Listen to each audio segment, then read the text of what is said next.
Днес ще ви разкажа малко за операта.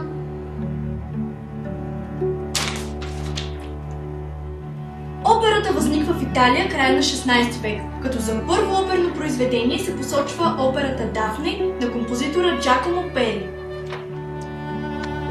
Написана през около 1597 година, тази творба цели да се възроди класическата древногръцка драма, Защото се е предполагало, че хоровите части в древногръцките драми са се пеели. Всъщност, операта претърпява огромно развитие. В началото тя съчетава комични и трагични елементи, а после се разделя на два жанра – опера буфа и опера серия. В наши дни под опера разбираме музикално-сценично произведение, което обикновено има трагичен завършек, и оперета, която е шеговита с елементи на комедия и има щастлив финал.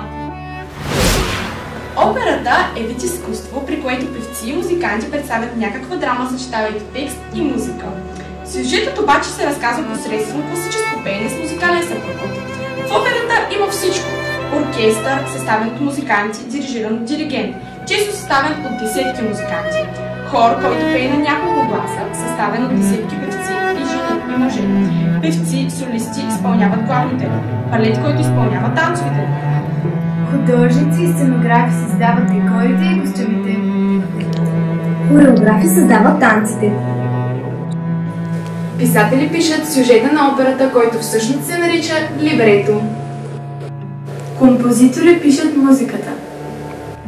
Представленията се изпълняват в специално построени оперни театри. Съвременните опери и драматични театри са изградени на принципа на древноримските стадиони и древногръцките опери.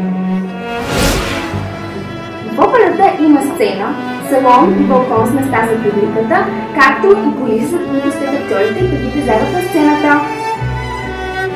Има и оркестрина, където се настанява оркестъра, а също така и завеса, която тържествено се отваря, когато започва представлението.